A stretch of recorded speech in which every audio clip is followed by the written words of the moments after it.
in this room, 1 in 8 women will develop breast cancer. And 1 in 43 will die. Looks better for men, but they're not immune. And in 2022, the deaths by breast cancer were 670,000 globally. And 11,500 in the UK. That's 32 people every day. And cases are predicted to rise to 70,000 by 2040, right? But here's the good news. The death rates are actually falling, and they've been falling remarkably by 44%. Why? Certainly because interventions and better screen and better treatments, but definitely because we can catch cancer earlier. So let's talk about screening, right? For breast cancer, we have the gold standard of mammography, which is followed by biopsy if the result is positive.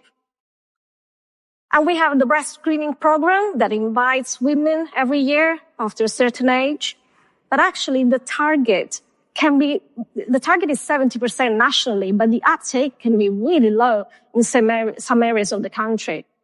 So why is that? We really need to understand the reasons why we can't do more screening and why we can't have a better uptake. Because I think we can. So NHS backlogs, obviously this has been exacerbated by COVID. Let me say also by decades of underfunding of the NHS. We have reduced resources, so there is a disproportion between the number of screenings needed and the radiologists. Also, the mammographic equipment isn't exactly present in every city, town, village that you would need. So we have here an accessibility problem, which is significantly worse for underserved populations. Let's be honest, I personally would choose my life over my modesty, but this is not exactly an exam, a test that preserves your modesty, right? And for some populations, this is absolutely culturally unacceptable. It is invasive. There is a fear associated with radiation. And for many women, it's actually so painful that they refuse to go. There was a recent survey of 2,000 women, and a staggering 21% said that the embarrassment of being topless and the fear of pain would actually prevent them from undertaking screening. Okay? And women know that it's so important to take up the screening, but this still happens. So, but what if I told you that my team and I are probably a game-changing test, looks exactly like a test that will bypass NHS backlogs, that doesn't need any more resources from the NHS, that actually preserves your modesty because it's completely non-invasive. There is no radiation and pain associated with it. And what if I told you that this comes from the world of fingerprints? CSI and fingerprints, right? An invisible world like that of a fingerprint. We all know what fingerprints are for, right?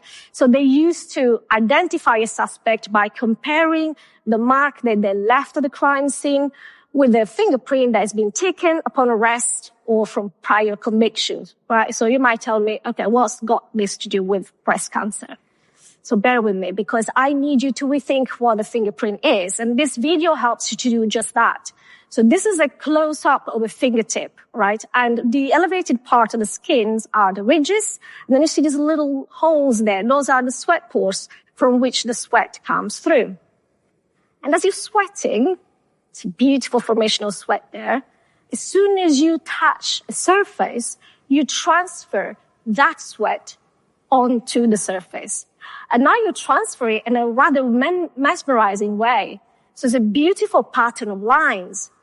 But it is not just a pattern of lines. It is a pattern of lines made up of molecules. What molecules? Whatever our body produces, metabolizes, and then eliminates through sweat. And of course, anything that is sitting on your fingertip as you go around in your activities touching things, right? So that's really what a fingerprint is a molecular pattern unique to an individual, a molecular pattern of lines. And what can we do with this? We're exploiting this knowledge, and in some pioneering research, we have developed a mass spectrometry technique called MOLDI that actually measure the weight of the molecules. And by making these measurements, we are able to know what these molecules are, who these molecules are, but we can also see them. So if these molecules are distributed homogeneously onto the ridge pattern, by visualizing them, you can visualize a beautiful ridge pattern. So now you get a molecular image of a fingerprint, right? And look at this. Amazing. To me, this is amazing. Look at the perfection of that fingerprint. And what this is just a person that has styled his hair using a gel, right? And what that is one of the molecules that is contained in the gel. By visualizing that, we get a beautiful fingerprint image. Okay. And we can even resolve overlapping fingerprints. So in this case, you can see the separation of 6 fingerprints. Why? Because we just interrogated the software and recalled the image of distribution of molecules that are unique to each of those fingerprints. So for example, we can eliminate the fingerprint of the victim, or we can submit to the database for identification the fingerprint of the perpetrator. But although this technique has been used already nationally and internationally, it's been endorsed by the Home Office, that's actually not the only thing that we can do with this. Remember, we are looking at molecules, and molecules are there for a reason. They tell a story about you. They tell about your lifestyle. They might tell about the medications that you're taking. We can even say something about your state of mind if you take drugs of abuse. And even, what have you been doing just prior to or during committing the crime? So now you're still asking, okay, so when we're going to get to the part of breast cancer? Okay, we're going to get there. We were looking at personal information. So we were looking at the possibility to, from a fingerprint, say whether that belongs to a man or to a woman. So for this study, we asked the donors to actually swipe a fingertip on a surface. Okay. So this is now a smudged fingerprint. And then we use our MOLDI technique with fire laser. We get the molecules blast off and then taken up by the mass spectrometer that measures the weight. And we were looking at proteins, and we discovered that the protein profiles between men and women are different enough, and we can tell them apart with the 86% of accuracy, right? And this is, folks, where serendipity manifested in all of its beauty, right? Because my next question was, who are these proteins? And as I was looking into this, I realized that some of these proteins actually were already reported in the scientific literature as biomarkers of breast cancer. Let that sink in. Fingertip smears or smudged fingerprint contain proteins that might be able to tell whether a woman is affected by breast cancer or not. So of course I rushed to my team, and, we have a meeting, and our jaws really dropped. I mean, mine was still dropping from the early discovery. And we all had the same 2 images together in our mind. We had a mammogram versus a swipe of a fingertip. And also then at that point we thought, well then can we further the optimization of this method? Can we refine it to maybe produce a non-invasive screening of breast cancer? And maybe even just as a pre-screening, so then only women that are positive to this very simple test go through mammograms. And that is going to save a lot of emotional distress to women and to family, as well as saving, the NHS a lot of resources.